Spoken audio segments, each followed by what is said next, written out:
secara individual, ada brainstorming ataupun pekerjaan kolaboratif, gitu ya.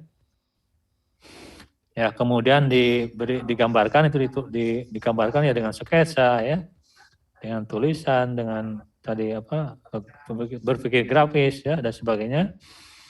Nah, kemudian itu diuji dengan beberapa pikiran yang alternatif yang lain ya, sehingga ditemukan solusi yang optimal ya. Baru kemudian masuk kepada tahap penggambaran gitu.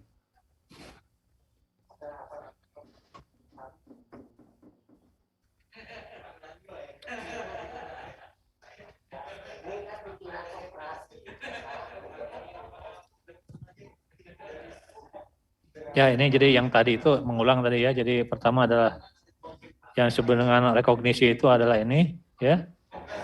Jadi kita selama dari presiden-presiden yang ada ya mencari ide-ide baru kan tadi ya. Kemudian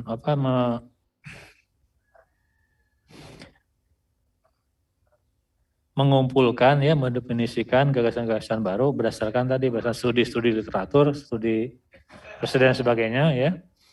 Dan itu saya kira menjadi bahan kita ya. Menjadi bahan pengetahuan yang masih pada tahap tahap persiapan ya atau rasionalisasi. Nah, kemudian tadi data-data tadi persiapan itu diinkubasi, disaring informasinya, dianalisis, disintesis ya, sehingga muncul sejumlah gagasan, sejumlah alternatif, yang kemudian itu diiluminasikan, artinya digambarkan ya, ide yang paling visible ya, realisasi, dan kemudian itu diuji, diverifikasi ya. Nah, ini langkah-langkah itu proses kreativitas itu. Jadi meskipun dia basisnya intuitif, tetap aja proses kreativitas karena ini berkaitan dengan arsitektur kan berkaitan dengan teknik ya, berkaitan dengan bentukan arsitektur bangunan gitu. Tetap juga melalui proses-proses yang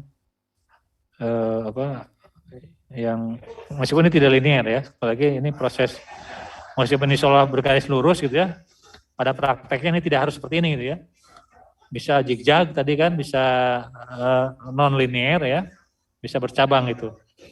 Tapi yang penting adalah tadi ini ada gambaran diiluminasi, ada gambaran utuh yang paling kreatif, paling fleksibel, memiliki keunikan, memiliki perbedaan, kebaruan yang nanti diverifikasi memang diuji. Tentu verifikasi termasuk dan klien ya, termasuk klien apakah setuju atau tidak ya. Itu menghasilkan solusi desain yang paling optimal gitu.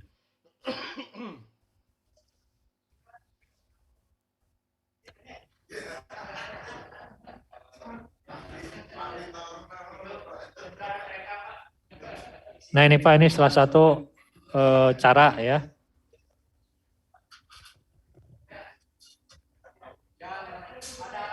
Tentu ada banyak cara Bapak sekalian. Ya, ini cara tadi yang masuk tadi sudah disebutkan soal analogi ya. Kemudian fantasi, simbolisme. Nah, saya ini ada teori dari Antoniades. Misalnya menyebutkan ada 3 strategi ya. Dalam rangka kita menemukan desain yang kreatif tadi gitu Pak. Ya.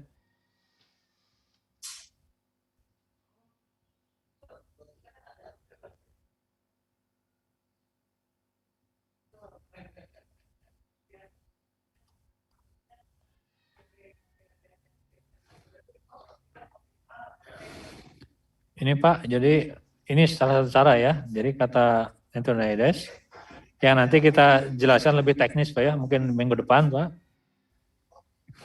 Ini salah satu transformasi, artinya perubahan atau pemalihan ya, secara kreatif untuk tadi Pak,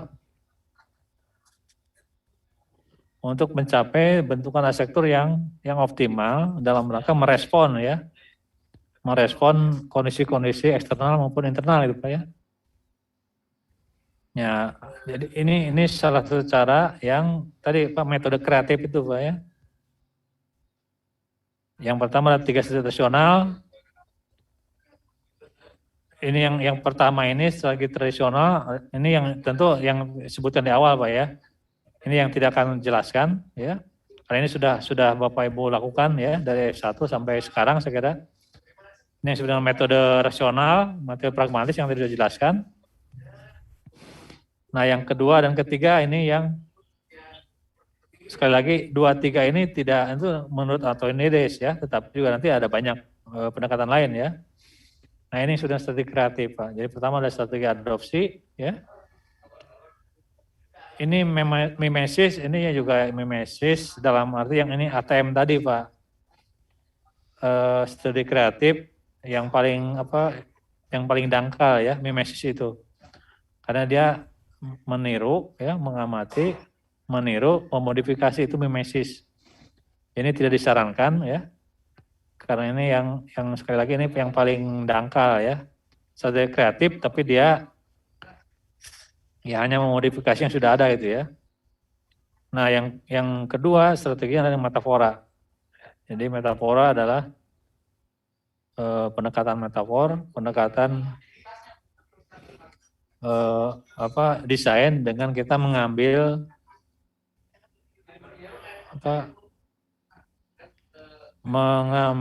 sesuatu. For itu kalau kan dalam bahasa menyerupai ya, menyerupai sesuatu. Nah dalam konteks desain saya kira ini mengambil satu konsep ya, satu ide, satu bentuk dari sesuatu yang menyerupai sesuatu yang lain. Nah nanti bagaimana pendekatannya, mungkin juga saya kira Bapak Ibu sudah memperoleh juga ini, tapi kita akan coba contohkan nanti ya. Yang ketiga, strategi rekonstruksi. Ini saya kira yang ini kan turunan dari aspek postmodern ya. Jadi dekonstruksi membongkar dan merekonstruksi kembali ya, atau juga dekomposisi. Nah ini dua strategi ini dianggap strategi kreatif, tapi ini bukan satunya jalan ya. Bukan dua cara ini gitu maksud saya.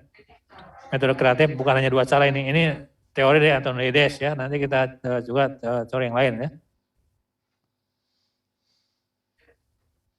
Nah, Bapak sekalian untuk pertemuan hari ini saya kira itu dulu. Kalau ada pertanyaan, Bapak sekalian. Jadi tadi kita sudah menjelaskan definisi kreativitas, lalu bagaimana kita menerapkan, menghasilkan desain yang kreatif, ya, metode yang kreatif. Yang tadi dijelaskan ada beberapa cara, ya, ada banyak cara, ada metafor, ada dekonstruksi, ya, ada. Nah itu cara. Tapi cara yang lain nanti minggu depan kita dalam 2-3 kali pertemuan kita akan minggu depan kita bicara tentang pendekatan metafora ya. Lalu minggu depannya lagi pendekatan metafenomenologi ya. Lalu juga ada porosity ya, dan itu kita akan hanya contoh ya, kita akan memberikan contoh beberapa pendekatan kreatif, tapi sekali lagi tidak tak terbatas pada yang dicontohkan ya. Silakan Bapak Ibu nanti mengeksplor metode-metode yang kreatif ya,